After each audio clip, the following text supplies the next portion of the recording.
But also at the same time, people who say their glutes aren't active, your glutes are always fucking active. If you want to take a step, your glutes are active. They work.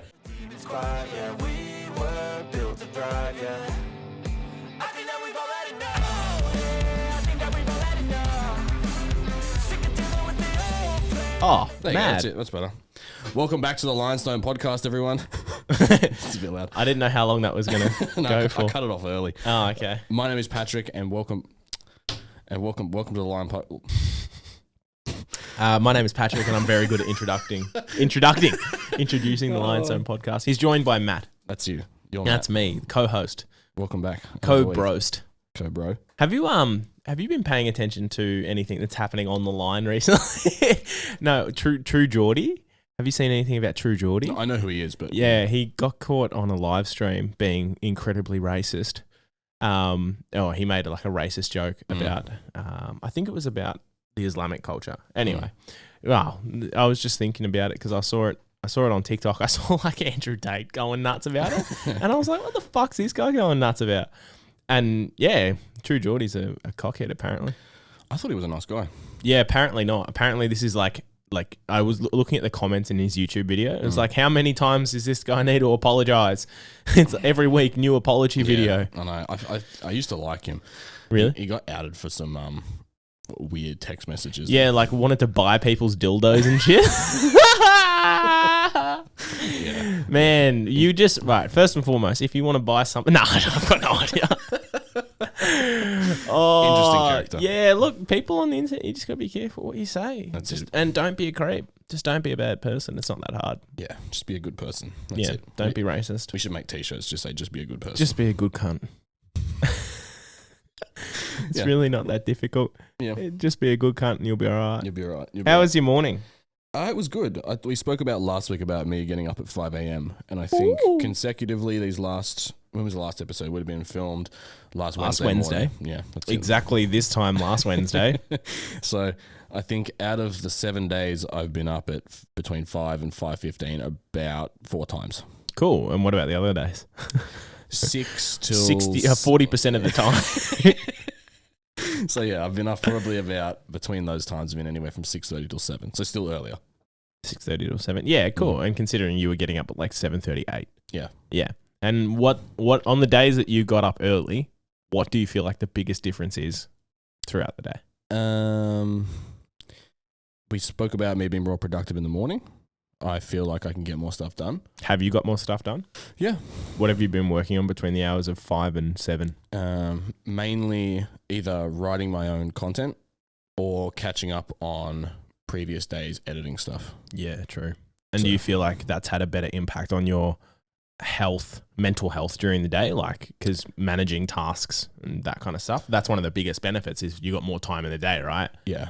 Yeah, it's definitely helped. It made things a lot easier, and I have to stress about things less. It's just like I get done at this time, and this time. It's like last week, I think it was Thursday, I was finished by like 1 o'clock or something. That's good.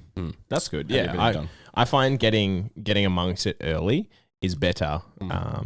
Especially if you're someone who's more productive in the morning. So, well, there you go. Last week I mentioned how I get up at 5 a.m. And it involved a nighttime routine. So having a shower, lighting a candle, listening to a playlist, nothing crazy. And that TikTok video that you posted went viral-ish, 120K likes, views. Yeah. And one of the comments on there, and if they're watching this, hello, one of the comments on there said, load of bull. No way that you do those things. Can you turn me down a little bit? Sorry. Yeah, here. No, my headset, because I think the microphone is picking up my headphones. Yeah, that's all good. That's better. There we go. I just couldn't hear. So the one of the comments was, load of bull, you don't do this. Yeah, mate, you don't shower and brush your teeth. I was like, you don't shower and brush your teeth and light a candle? Like, what are you talking about? Yeah. And so I was just like, I saw that this morning and I was just like, what the fuck? I just replied to him. I was like, I literally document every single day. You can go and have a look if you must. Yeah, people flamed you a little bit in the comments there. There were some people like saying just set an alarm.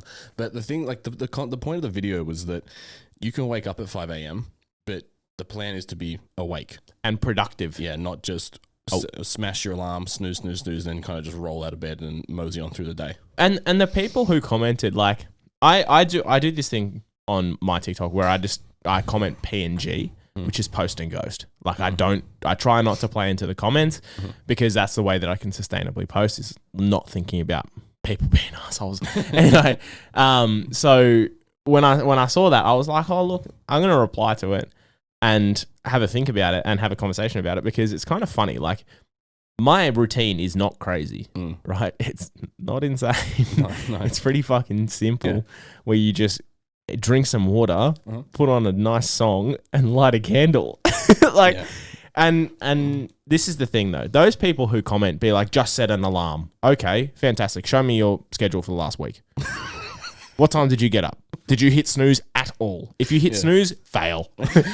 If you got up past 5, fail. Like, setting alarm for some people works. I'm not that person. No. I need some hacks.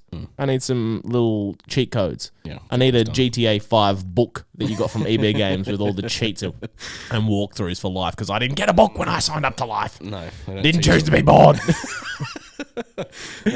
So what did you do over the weekend? You went to Costco, right? I went to Costco, yeah. So your Costco experience. Emily and I go to Costco on a Sunday now, where living near the city now, we don't have to go to Ringwood Costco anymore. We go to Docklands Costco. It feels a little bit more exclusive. Yeah, it's nicer. It's nicer. So went to Costco, and we pretty much just go there to get our meat and like our bulk stuff. Yeah. So meat and poop tickets. No, we didn't get toilet paper. We forgot it. But we went and got our meat. So buying chicken, I eat about 300 to 400 grams of chicken a day. Jesus. So what? You don't get your protein in? How do you get your protein in? I only have I think currently I've got like 200 grams. Yeah, that's a lot. A day. That's only one meal though. 400 grams of chicken is a lot of fucking chicken. No, it's not. It's only like 100 grams of protein. Yeah, but it's a lot of chicken to eat. No, I'm hungry. I'm in a cut. What are you talking about? Yeah. So 400 grams of chicken. I eat that for lunch. Yeah. I feel objectified now. So it's easiest to buy it in bulk. And Costco has the 2 kilo packs. So buy that for me. Emily, we actually bought some organic beef mince as well. And I was like, this is the thing with food and my value perception. It's fucked, right? So I saw organic beef mince, 1.5 kilos, 500 gram packets, $28.99. I'm like, fuck, that's expensive for 3 things of meat. It's really not, when like standard beef mince at the extra lean one from Woolies is $10 or $11 now. Yeah. So even if you get 3 of those that are fucking GMO'd to the to the shit, and they're just like they're not real mince, it's just rubber. Yep. You're paying a little bit more than $28.99. But even then, looking at it, I was like, still it's almost $30 for like three packets.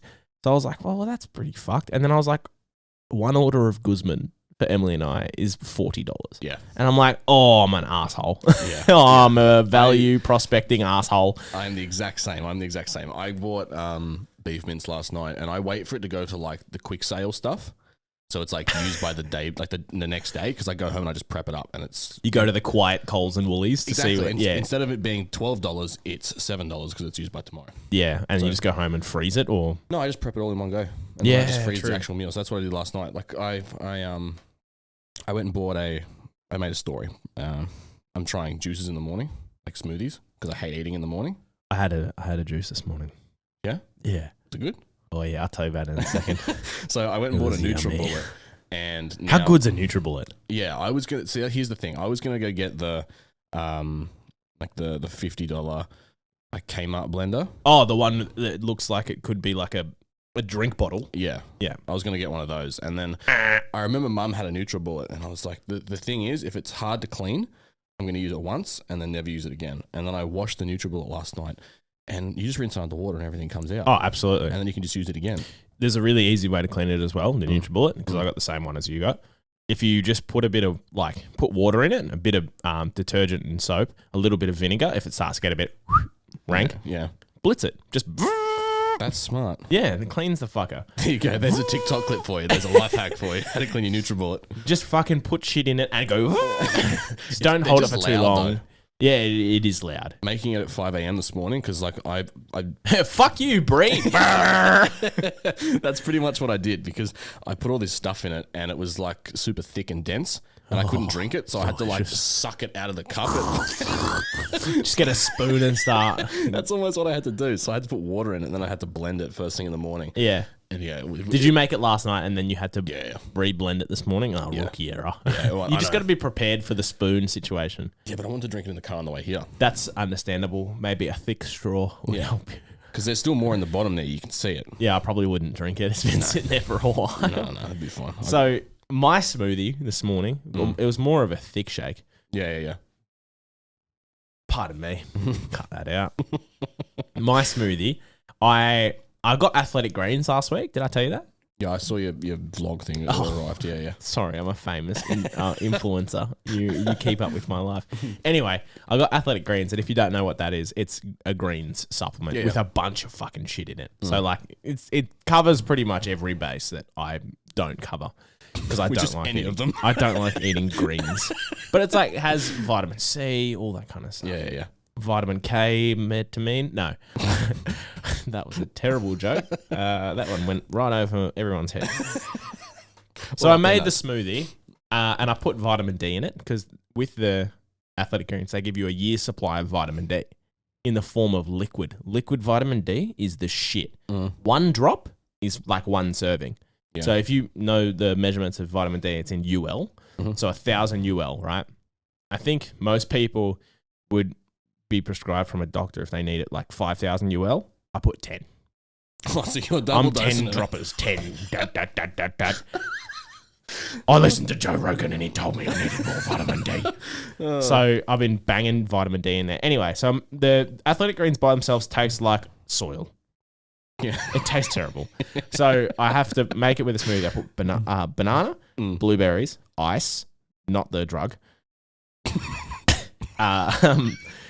peanut butter, vitamin D, athletic greens, water or almond milk. Ran out of almond milk, so just water for now. And blitz the fucker. Yeah. And it tastes a little bit tropical, a little bit fruity, but also if you're getting really spicy. Oh no, and I put whey in it as well. Yeah. So it's like a full meal. It's like probably 400 calories. Yep. Maybe about 400 calories. And it's delicious. I do sometimes have to spoon it out with a spoon. Like it's definitely not an on-the-go situation. Yeah. Made Emily's for her. Hers is an on-the-go situation because she doesn't have ice, but I like them thick. Yeah, it's fair. I can handle it if I sit down. That was actually on the vlog. I said, she's a bit thick, but I can handle it if I sit down. Hope Mum didn't watch that one. Being naughty. But a smoothie is a fantastic breakfast option if you're not a big morning eater. Yeah. I'm a big eater all the time. I just like tasty smoothies because it's kind of like an ice cream for breakfast. But that's what I was going to talk to you about. What? Do you know how you said last week that probably not the like being an adult you can do whatever you want? Yeah, you can shut your front door and wipe shit on it. And I thought to myself last night, like being a kid was easy. There's no stress, right? But being an adult is like super underrated because last night, Reese, don't listen to this episode, but I was going to order cake for dinner. You're going to order cake for dinner? Yeah, there's this place near me that called Anytime Desserts, and they do these little brownie things. Is this an Anytime Fitness brand I don't know about? But on the Uber Eats, it's just like a little house, like on the map. Yeah. So it's just someone's house that make it out of their kitchen, and they're fucking great. I didn't think they were allowed to do that anymore. Probably not, but who cares? Oh, fuck it. Mr. Beast does it with like Mr. Beast burger. There you go. I'm not going to snitch on them, but they... Snitches get stitches. Bree's like, I don't want cake for dinner. Cuck. Yeah, well, I didn't have cake for dinner because... What kind of cake were you looking at, though? It was a I feel like Nutella this was brownie and then a peanut butter brownie. And then they have like this, I think it's Everest ice cream, which is a really good ice cream. And all up would have been like $15. Wait, why so cheap? Because they don't have massive expenses like they do at a restaurant because it's at home. That's insane. Yeah. That's insane. You also run the risk of having like a needle in it or something because it's coming out of someone's house and there's no... Yeah, but they're kind of worth it because they taste really good. I mean, sometimes, a little bit of a prick in the tongue whilst you're eating is fun as well. So, all right, back to the juice thing. I agree with you that they are a good morning alternative because especially when I get up early, I used to go oats. Oats I can't do in the morning anymore. I don't know why.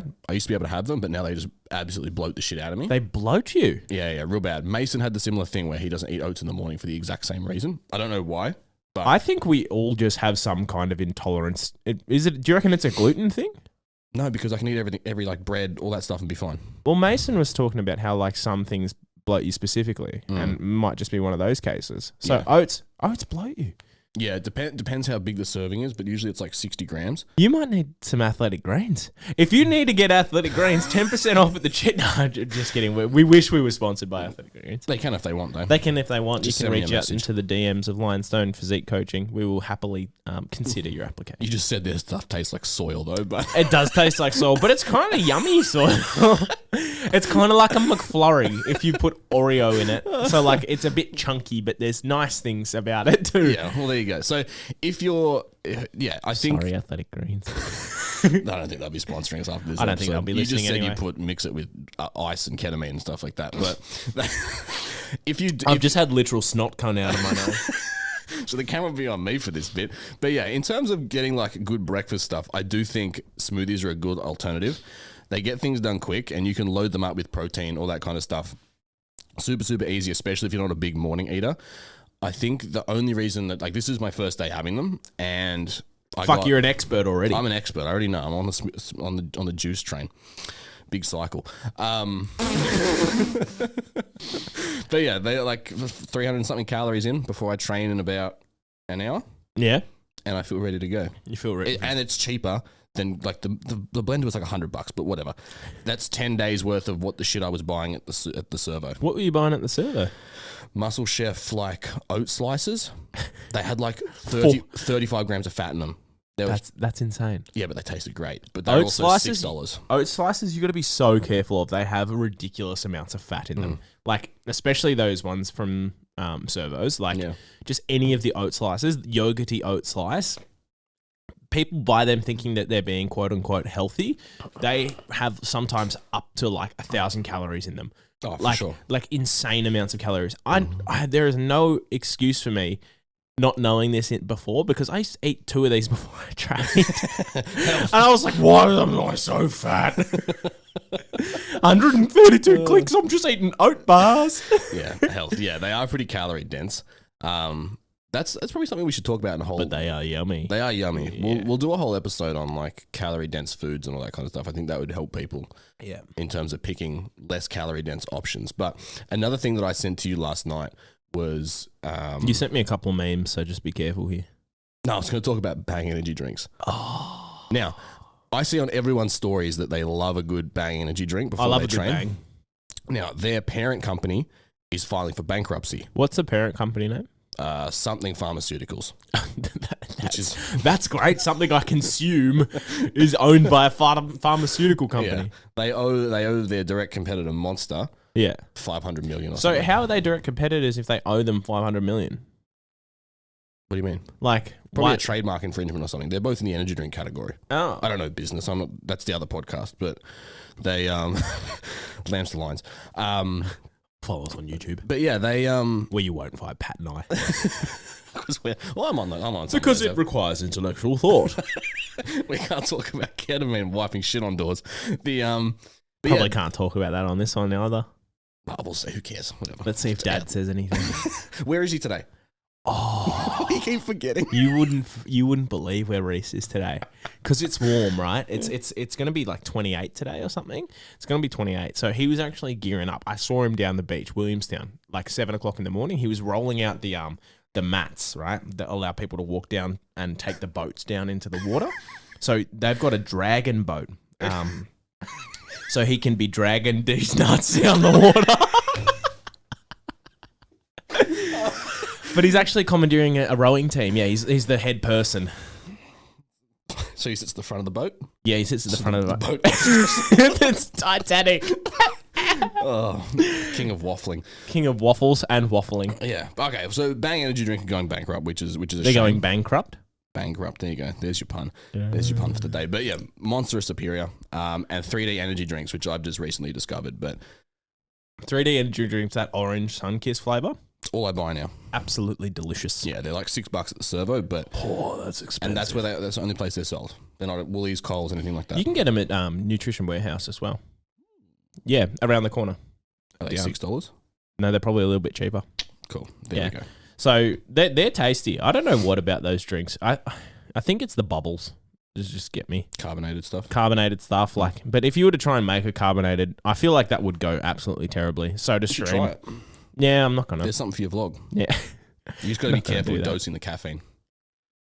What do you mean? You can buy caffeine powder. Oh no, I was just gonna put pre in. Oh, that works too. Yeah. Don't dose your own caffeine because some dude died from it. Really? Yeah. Instead of doing like 500 milligrams, he did 5 grams. That's a lot of caffeine. Yeah, I think he died of a heart attack. Well, 5 grams. I've definitely clicked over 1.5 grams for a day, like, and that was not great. Yeah. I took 2 scoops of a pre-workout once that I was supposed to take 1 scoop for, and I was walking through space and time. Is that the one where you vomited? Was that my one? Was that one. That was no. That was that one was not too bad. That was just like a I don't know. What do you mean it was not too bad? You vomited. Yeah, no, this one, I couldn't even train. I took it with Reese, and I'm sitting at the gym at Derrimut just, like, staring at the roof. I've had one of those experiences before. Where awful. It was psychotic. It was legal. It was the brand psychotic. It's not even an illegal one. And I had it, and I literally had to sit down during training, because I'm like, I can't sit still, let alone train. I went home and slept in the fetal position and had cold sweats. And I was like, what the fuck? I've been banging pre-workout for years, and then all of a sudden, this one that with a clown face, fuck clowns, gets me off guard. Yeah. Yeah. Do you think there's like a certain level of person, like not level of person, but like there's a training age you need to get to before you start taking pre? I don't think so. I think that's gatekeeping pre-workout because it's fun. No, I don't think so. And the reason being is because pre-workout is not just for the gym. Okay. Pre-workout is for the just getting up in the morning. No, I'm being serious. People use pre-workout for other things, like going for runs, like all that kind of thing, which I probably wouldn't do. But anyway, I don't think it is just for the gym, because I know people who have been training forever and never touch pre-workout. I know people who started training with pre-workout. Like, it's not a you need to earn your stripes kind of thing. Mm-hmm. Like, because if you, for example, right, if I gave you a client who's 40, is a CEO, so a business exec, works a 60-hour week, and wants to train 3 times a week, and he's just like, I just need a little bit more of a kick. You're going to give him pre-workout, and you're going to be like, hey, maybe take this, see how you go. Yeah, true. Yeah, that's fair call. That's a fair call. If it's just someone who's just going to uni and like doesn't work a job and just like, I want to go to the gym a couple times a week, you probably don't need pre-workout. Yeah. I don't think there's like a, I agree with you. I think there's a time and place for it. Like, I don't take it every session. Like, instead, I'll have Monster or Bang, whatever. It's technically probably still considered pre-workout, but those dosages are nowhere near as high as what most pre-workouts are. That's like, what, 150? This has 150 caffeine. Yeah. Actually, 160 mg. That's micrograms, isn't it? It's not milligrams. Yeah.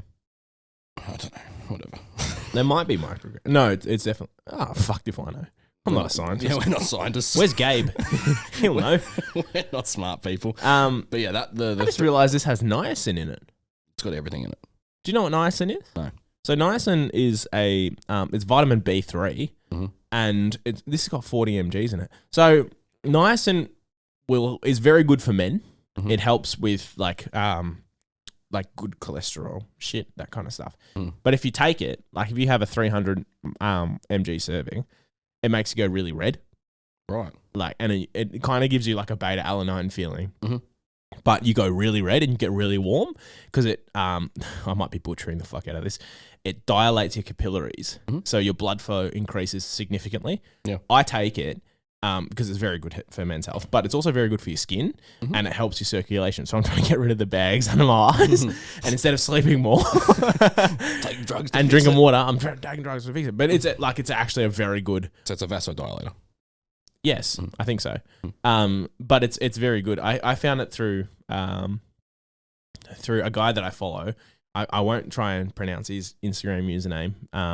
But I'm pretty sure he's a biochemist, or he's doing something in the States and like super into like health and fuck seed oils and all that kind of stuff. Yeah, right.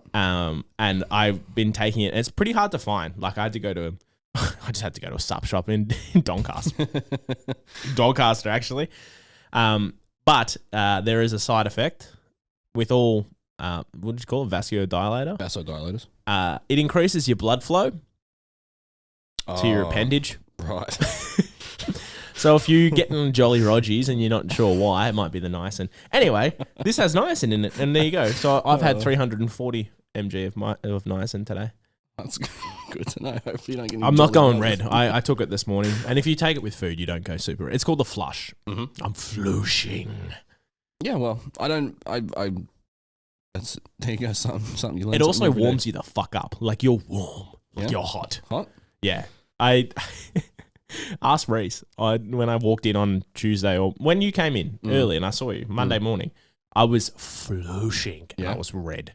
Because you didn't have it with food? No, I had this one on an empty stomach and a pre. Right. Okay. The next day I had a slice of gluten-free bread. That helped. Today I had my smoothie and I only had a little bit of tingles and a little bit of redness. So you just mix, is it like a powder? No, it's a pill. Like pill form. But also you get an insane pump on it as well. Because like if you time it in terms of your training, like I'll get a pump without training. Like my calves will be vascular just from walking. Yeah. And so if you take it while training, you get some insanity pumps. Like if you need a photo shoot, I would pump some niacin beforehand. Pump stim wise, the Ghost Legend. Ghost, like super underrated pre. Like no, this is the pump stim. But even the pre. I don't think I've had that one. Oh, maybe green apple, delicious. Yeah, no, I have recently I bought that, but that pump stim is next level. What's it got in it? I have no idea. I didn't even read the ingredient I didn't read the instructions. I didn't buy it. Reese bought it. Mix with water. And then I pretty much just, whenever we have it, I just steal it. But I think they changed their formula a bit, so it's a little bit different now. But I just started a new training program.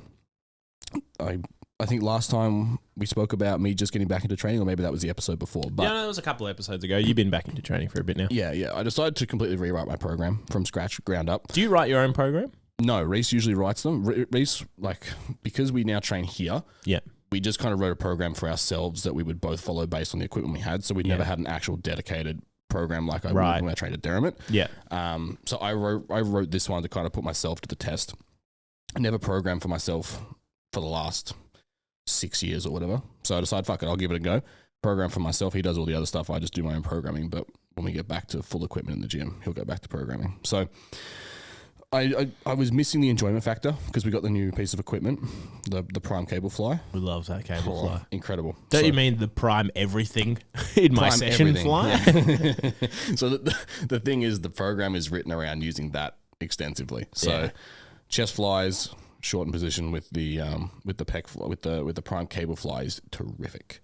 Even the presses on that thing are great. But I was missing the enjoyment factor because I'd done that program for maybe 12 weeks on and off, but trying to get back on the horse on the same program, sometimes a bit shit. Oh, it's tough. Yeah, having a fresh approach is very good. Yeah. It's like cleaning your room before like getting some work done. Like you've been procrastinating something. It's like easier to clean something first and then do it. Yeah, that's a good fresh slate. Fresh slate. That's exactly what I did. So I pretty much wiped my check-in data, got on the horse last night, went out, bought the blender, did all my meal prep, everything. So because we have 10 and a bit weeks to a photo shoot, all of us. I completely forgot about that photo shoot. Yeah, so that's 10 weeks away. So time to get on the treadmill, mate. I don't need the treadmill. I've got niacin to give me a cardio pump. Yeah, I've got some other stuff, but you know. I've actually got some Yohimbine as well. Yeah, I don't think I've ever used it. Yohimbine's another one that you got to be a little bit careful with. I think it's a bit grey area too. It's a bit grey area. Like only really works if you're fasted or something. No, in terms of legally. Sorry, Daddy.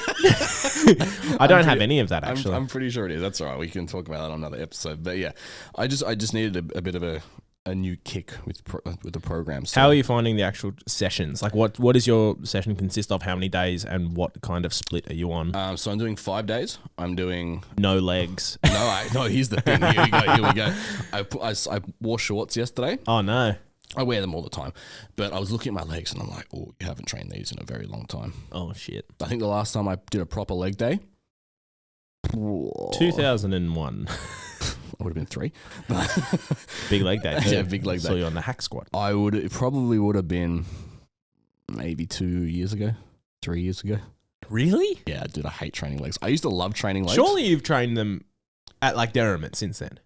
Yeah, but not hard. Okay, so training them hard versus just like maintaining them. Not even maintaining them. Okay, you pussy. I despise training legs, and it's not because I just like, I don't know, I used to love doing them. Do you think it's the stigma? Like everyone's like, "Oh, fuck leg day," and you're like, "Oh, no, fuck leg day." I just hate doing legs. It's not anyone else's like bias towards legs. I just despise doing hack squats. I despise doing lunges. I also have bad knees and bad lunges back. suck. Yeah, just my knees and my back also make everything hurt. Yeah, so I have to be very picky about what I choose. But here we go. So I decided to put belt squats first. Delicious. Yeah, because we got the belt squat machine, doesn't load my lower back or anything like that. Then I've got front foot elevated split squats. Were you doing them on the Smith machine? What ones? The front foot elevated split squats. I haven't done them yet. I'm going to do them dumbbell. Right. And then leg press, that pivot press that we've got, and then that's laying a juicy hamstring curl. fucking leg press. I love that one. Out of all the leg presses I've used, that is first, and then it's the Life Fitness one. Purely because you can load heavy and it's nice and smooth.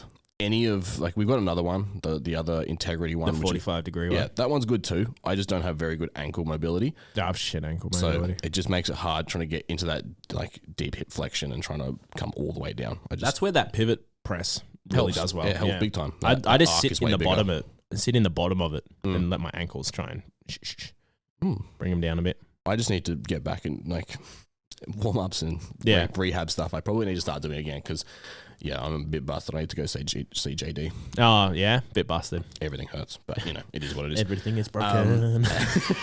And then I've got 4 upper days, 2 push, 2 pull, and then 1 leg day. 1 leg day. Ease myself back. It will eventually go to 2 leg days or like 1.5 leg days and like a posterior day. Haven't RDL'd in a long time. Need to get back into that, but I need to look at my lower back first because no good. No. Whenever I RDL, I get a huge lower back pump. Have you seen?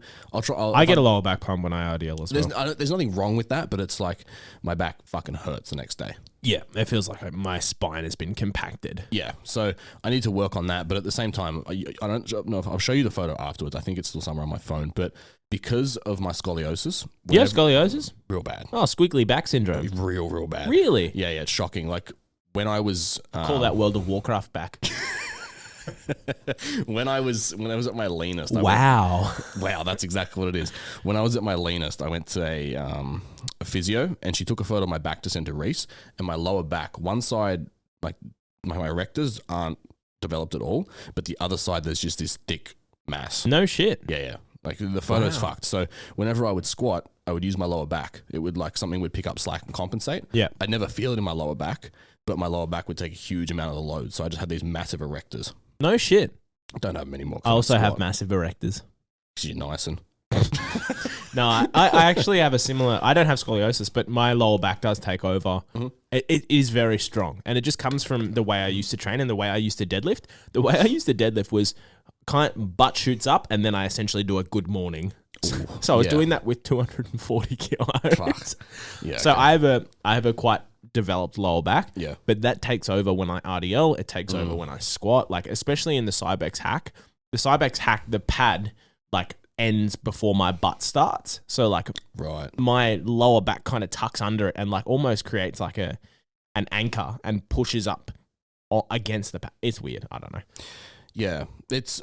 So I used to get a lower back pump doing the Cybex hack. I think I moved my feet higher up off the top of my head. I move my feet a bit, but also if it's too much of an issue, I get a foam roller and put it in behind the guard. I shuffle myself back up a bit. And what I'm talking about there is getting a foam roller and putting it behind your shoulders so that your hips, you've kind of got a hinge at your hips forward so that you are taking away the ankle flexion. Is that right? Mm-hmm. And also it puts you you're sitting up a bit higher.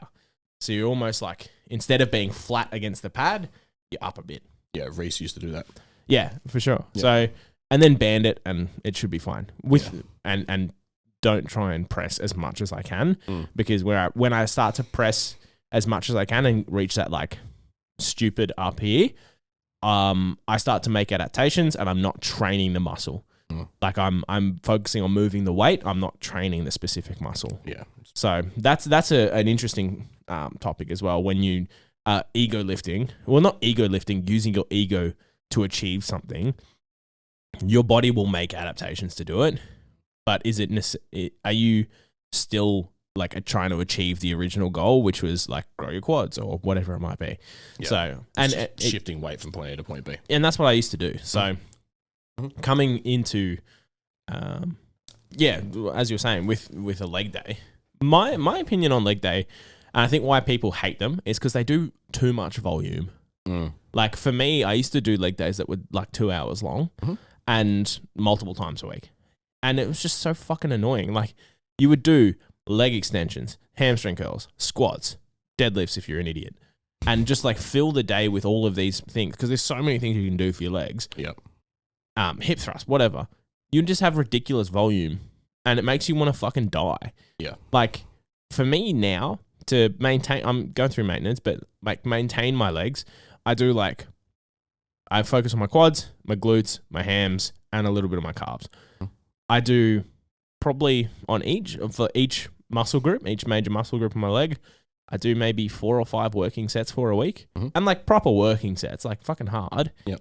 And that's it. About 15 sets a week. And for me, my legs haven't got any smaller. They haven't really grown because I'm not trying to focus on that. But it's good. Yeah. And instead of doing I don't compete. I'm not a bodybuilder. If you don't have any intentions of competing, I don't think you need to. I traditionally have small legs. Like I have decent hamstrings. I have pretty crappy quads. Fucking ginormous calves though. My calves are the same size as my quads. Do you reckon that was from when you were super heavy? Fat boy. Yeah. When everyone asks me how do you grow calves, I say be fat for fucking 25 years. That's the only way to do it. Yeah. Or just train them every single day. Like they're a small muscle group, they can take it. Yeah, and it's the stubbornness of calves not growing. Have you seen the Hormozy method to train your calves? No. Yeah. So he have you seen his calves? Yeah. Rock solid. Yeah. Like they're so tight. Anyway, just talking about a bloke's calves.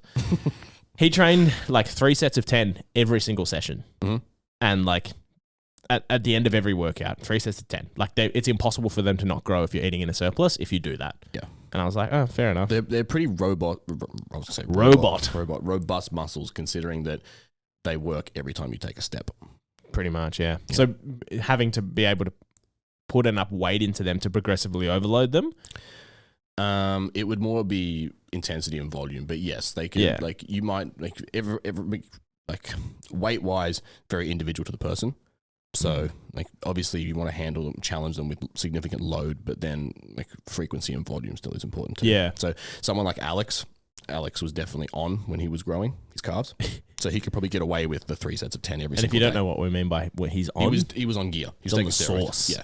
But, even then, 3 sets of 10 every day is probably not heaps, but that's over a 5-day split. What's that? 15 sets? 15 sets of cars, which is what you kind of... pay to any other muscle group. Yeah, so I think mine are about 8. So 8 sets of calves? Yeah. 15, you could definitely get away with that. I do 2 sets of calves. Well, to be fair, I haven't started them yet. There are 2 days where I do 4 sets of calves. Walking up the stairs is my set of calves. Who did I know? There was someone that was one of their, that was literally, they would do an insane amount of calf raises, and then they would just take a step up a step, do a calf raise, up the step, do a calf raise. Really? Yeah. I don't remember who it was at last raise because I'm pretty sure. I mean, it feels good, but I probably wouldn't add it into my program. It's just body weight. At the end of your program, go home and walk up the stairs and do little almost fucking air kickbacks, but with your calves. It's they're just body weight calf raises. You're really not going to get much growth out of them. No, but they feel good. Get a little pump. Yeah, the mind muscle connection is good. That's an interesting one. Mind muscle connection, I used to watch YouTube videos of Kai Green be like, you got to put your mind in the muscle. And I don't and during that time I did see improvements, right? And I was like, it must be the mind muscle connection. I think it's still a bit of a load of shit because at the end of the day, if you still do the same thing, if you train a muscle through its full range of motion with a decent amount of intensity, creating enough fucking mechanical tension, you're going to get growth, even if you're not thinking about the muscle. Yeah. I found the benefit in the mind-muscle connection being on, okay, what am I actually trying to target here? Okay, I'm trying to target my arm in a bicep curl, I'm going to relax my grip a little bit so I don't take any of the tension out in my forearm, and then I can curl it. Yep. It's not some fucking spooky there's no witchcraft. Your mind doesn't actually connect with the muscle. Your mind connects with everything in your body. It's called nerves. It's called your CNS, your central nervous system, you goose. Yeah, it's like proprioception does have its role. Typically, proprioception. That's the technical word for it. But yeah, we'll say mind muscle connection. That's fine. The mind muscle connection, it does have its place. I think it's like, for an example, when I do bicep curls, I rarely ever feel it in my biceps. But if See, that's where my mind muscle connection is at its peak. It's the worst. It's the worst for me. I never feel curls, but if I do 8 sets, like 12 sets a week while eating and stuff, I grow. They grow. So I don't necessarily feel them, but because they're being like trained, enough volume, enough frequency, enough intensity, they're going to grow as a byproduct. Progressively overloaded. Yeah. Byproduct is going to grow. Same with my rear delts. The only time I would use my muscle connection specifically for a client or just myself in general is if there's a particular muscle group that they don't know how to contract or feel. What would be an example of that? So, for example, let's say they can't contract their glutes because a lot of people can't. Yeah. So quad dominant hip thrust gang. Well, that's it. There you go. So like you can't squeeze your glutes. You struggle to contract them. Get them in some kind of like crack a walnut. Yeah, or short, like exercise wise, shortened positioned movement, like a not so much a hip thrust, but like one of those glute drive machines. They're goated. I love those machines. Yeah, very, very good. Very awkward to use. No. If you catch someone's eye whilst you thrust into the sky, I'll show you a video later. Oh, there's a I would use one of those machines, or even like a Smith machine, because that's far easier to set up, to be honest with you. And then train it in the shortened position. They'll feel that like 2 sets of 20 reps. Doesn't have to be heavy weight or anything like that, but you will feel them contract. You will feel them, yeah. Then you move into other exercises like your hip thrust, RDLs, whatever other glute exercise you're doing, and you'll have an understanding of how to contract your glutes. Explain why a glute drive machine versus a hip thrust would be more beneficial for someone who is unable to feel like hip thrust in their glutes. Why glute machine specifically? Both train the glute in a shortened position, so load is heaviest at the top when you're in your contracted position. But the ability of like Smith machine or glute drive machine, it's easier to set up. And if you're just doing it purely for proprioception, there's no like, I wouldn't say go set up a hip thrust with all your blocks and your fucking bands and all that stuff just to feel your glutes.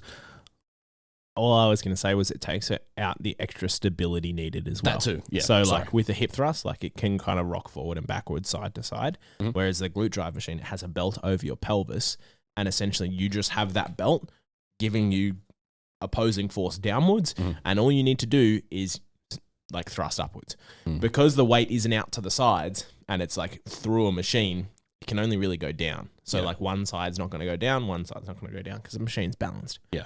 That's a big one for education and being like, hey, this is how you feel your glutes. Go through, try and bring back stability. And that's what I always do with my clients as well. But also at the same time, people who say their glutes aren't active, your glutes are always fucking active. If you want to take a step, your glutes are active. If your glutes aren't active, you're going to be hunched over on the ground. You're going to fold over like a launch chair. Do you remember QWOP? QWOP? Yeah. It's an excellent game. Everyone's played that through school. Yeah. Through school? Yeah. I played that through uni. Well, I'm an old man. You're what, 5 years older than me? I'm 29 in a couple months. So yeah, you are. Shit. Yeah, so I would have been in school playing that. But yeah, you were talking about would you say Kai Green? Kai Green, yeah, he went really emphasis on he really emphasized the mind muscle connection, which makes sense because at the end of the clip he was like, if you need a ebook on mind muscle connection, follow the link in my bio. I was like, no, he's got something to sell. He sells his ebooks for 50 cents. Yeah, because he's got a lot of them and a huge following. Yeah. I agree. I agree with, like, the thing is with professional, like, elite level bodybuilders is anything will work for them. They're fucking genetic goats. Yeah, they're also, like, take the steroid side out of it. They're all. Wait, bodybuilders are on steroids? Yeah, no, I didn't. Oh, sorry, I spoiled it for you. Are you serious? Arnold's not natty. Still, he's not even. He's fucking. He probably needed just TRT, bro. Yeah, but they aside from all the gear and all that stuff, I think that the unfortunate thing is that because they have such a large audience, whatever they say goes. That's slowly changing. Becomes taken as gospel. Yeah, but they also, a lot of them know what they're doing. They just don't know how to articulate it. Yeah. If you've noticed, bodybuilders aren't often the most intelligent folk. I big muscle, bro. I'm just fucking jealous. What am I saying? No, but this is the thing as well. Like you'll see like Sebum doing movements that aren't optimal, quote unquote optimal. Here come the optimal gang. For the everyday person, when he does like barbell skull crushes, right, with an easy bar. If I were to do that, my elbows would snap off. Yeah, I would be done for. I would be in a lot of pain. But for him, it's no issue, right? So everyone watches his shit and goes, "Oh, tricep, like barbell tricep skull crushers are the way to grow fucking monstrous triceps like his." That's not the case. Like, yes, they will grow. He's putting the muscle through the range of motion. He's got the load. Like, it's gonna work. It's gonna work. Yeah, there's a good Instagram account I follow for anyone that likes learning more about programming and biomechanics and all that kind of stuff. His name is Ben Yanes, I'm pretty sure. He posts a lot through memes, but they're like, I'll show them to you. They're really, really good. But he's of the opinion as well that he understands that everything works, but he's a very optimal. Tricep, barbell skull crushers are they will work. They're good exercises, but doing a cable extension would be a more optimal exercise. Even just doing a dumbbell. Yeah. Dumbbell skull crushers on an incline. That's going to be more optimal for lining up the tricep because you can move the hands from here to there. Yes. Yeah, I was looking for you for confirmation. I'm like, I'm pretty sure that's right. Yes. But even doing a cable extension, a single arm cable extension across your body, that's going to achieve a very similar thing. If you progressively overload it, if you're not fucking swinging it and you do it properly. Correct. It's going to get tricep growth without the pressure on your fucking elbows. And that is a big one. As you progress through training, your risk of injury, depending on load, will probably increase, I would say. It increases, but it also decreases at the same time. It increases in different areas. Yes. When you're brand new to training, right, your ability to get injured is really high because your knowledge is very low. Yes. That is where your risk of injury is, in the, I don't know what I'm doing, so I might do it wrong, completely wrong, and then I hurt myself. When we say your increase of injury gets higher as you get stronger or more advanced, it comes from a different area. It comes from load. It comes from load exposure. And for example, if you know how to squat, but you're going from 290 to 310 kilos, that's a lot of load. Yeah. One small mistake. That's actually my old coach, man. That's double quad tear. Yeah, that video went viral. Chris from who was my old coach from Queensland, he was doing a 310 kilo squat. I saw it, and then at the bottom of the movement, both quads went. It was horrendous. That's the thing that terrifies me again about using excessively heavy load. I like training hard and I like training heavy, but there's something where it's pushing upper limits like that, where it kind of, even though I've been doing this for years, you need to respect the weight. It scares the shit out of me. You need to respect iron. Yeah. Because it doesn't give a fuck who you are. No. It is the same everywhere and it will crush you. It goes up and down and that's all it does. It goes up and down and it always favors gravity. It never favors you. So if you are struggling to pick something up or get under something, make sure you've done your fucking work, because even if you got under a 300 kilo squat and you were not prepared for it, you're going to be squashed like a fucking pancake. Man, I cannot stress that enough. Especially with the rise in TikTok trainers and stuff like that, people are just getting under ridiculous amounts of weight purely for PBs, especially bench. You see kids who shouldn't be benching 100 trying to bench 100, and I'm like, man, it's 2 biscuits. Oh, I've done 3 biscuits. Yeah, pec tear city. Oh, it's just insane. So with the risk of injury getting higher as you get more knowledgeable, that comes from pushing the limits. I'm going to say something mildly controversial, especially if you're a powerlifter. You don't need to go to that upper echelon with your training in weight, right? There are other ways to program that you don't have to get your progressive overload from putting 5 kilos on a 180 kilogram squat. You can get it in other ways. I can't pronounce the word. Periodization? Thank you. Yeah. And like moving exercises around so you're not fatigued. You can generate, what's that word I'm looking for? This is your train, mate. No, I'm not pissing off the powerlifters with you. Yeah, you can find progression in other ways. That's not just like lift more of the same thing more frequently. It's like, okay, so you did leg extensions at the start and you've maxed out now, and like at the start of your session you've maxed out. You can't do any more, or the machine's clipped. If you keep doing that, you're just going to maintain. You're not going to progressively overload on it. If you then move that to the end of your session, change where you do the movement, you will have already accumulated fatigue. It's going to be a different impact on your muscles. Correct. Fuck, that was way too hard to say. Correct. I agree. I still think there's an element for powerlifters where, again, their goal is pure strength, not hypertrophy. Oh, for sure. Yeah. So even for them, when we're looking at doing, it's like I wouldn't bother adding a 2.5 kilo plate to a bar. I would. I fucking wouldn't. I would rather add in a back offset, where we decrease load, increase rep range to achieve a higher volume in total. But that will allow you then, like, essentially you're achieving a very good point. You're achieving higher volume purely just because you're doing more reps of a lighter weight, right? And your total load exposure and total volume for that session will be higher.